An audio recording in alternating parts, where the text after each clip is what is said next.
ગુલાબી, YELLOW yellow એટલે પીળો, BROWN બ્રાઉન એટલે કથાઈ, PURPLE પર્પલ એટલે જાંબુડિયો, BLUE બ્લુ એટલે ભૂરો, ORANGE ઓરેન્જ એટલે નારંગી.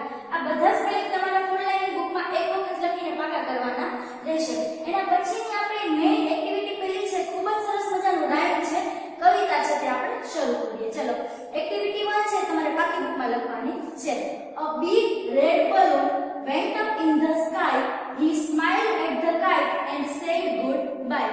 A big એટલે મોટું, red એટલે લાલ, balloon એટલે ફુગ્ગો, એક મોટો લાલ કલરનો ફુગ્ગો, went up એટલે ઉપર ગયો, in the sky ક્યાં તો કે આકાશમાં ઊંચે ગયો, he smiled, he એટલે તે, કોણ તો કે red balloon લાલ કલરનો ફુગ્ગો, smile એટલે હસ્યો, કોની સામે તો કે at the kite, kite એટલે પતંગ, તે પતંગની સામે હસ્યો, and said અને કીધું, શું કીધું તો કે goodbye. શું થયું તો કે લાલ કલરનો મોટો બધો ફુગ્ગો છે આકાશમાં ઊંચે ગયો, આકાશમાં પતંગ ઉડતી હતી તો એને શું કર્યું તો કે પતંગની સામે હસ્યો અને શું કીધું તો કે goodbye એમ કીધું. હવે આપણે શું કરવાનું છે મિત્રો તો કે આ રેડ ની જગ્યાએ પિંક એટલે કે a big pink balloon went up in the sky. He smiled at the kite and said goodbye. Pink, blue, yellow, green અને orange આ પાંચે પાંચ કલરના નામનો ઉપયોગ કરી તમારે રેડ ની જગ્યાએ લખી અને આખી લાઈન છે ચારે ચાર લીટીની ફરીથી લખવાની છે. આ એક્ટિવિટી છે તમારે પાકી બુકમાં કરવાની રહેશે. એના પછી એક્ટિવિટી બીજી અને ચોથી એ આપણે ટેક્સ્ટ બુકમાં જ કરવાની છે.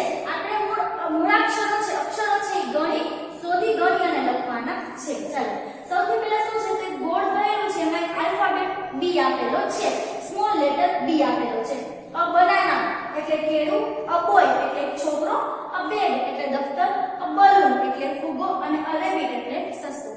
હવે આપણે શું કરવાનું છે તો કે આ કેટલા બી આવે છે તે આપણે શોધી અને લખવાના છે. આપણે કોઈ બી ભૂલાઈ ન જાય એના માટે આપણે તેના પર રાઉન્ડ કરતા જશું. સૌથી પહેલા અ બનાનામાં બી આવ્યો કેટલામી વાર તો કે એક વાર, પછી બીજી વાર, ત્રીજી વાર, ચોથી વાર, પાંચમી વાર અને છઠ્ઠી વાર. બી શબ્દ છે એ પાંચે પાંચ સ્પેલિંગમાં કેટલી વખત આવે 6 વખત. તો આપણે શું કરશું તો કે અંગ્રેજીમાં 6 વડે 6 કરી નાખશું. આવી રીતે આ બીજી અને ચોથી એક્ટિવિટીમાં પણ એમ જ છે, તમારે આ રીતે શબ્દ ઓળખવાના છે. એક્ટિવિટી તમારે ટેક્સ્ટ બુકમાં જ કરવાની રહેશે. Thank you.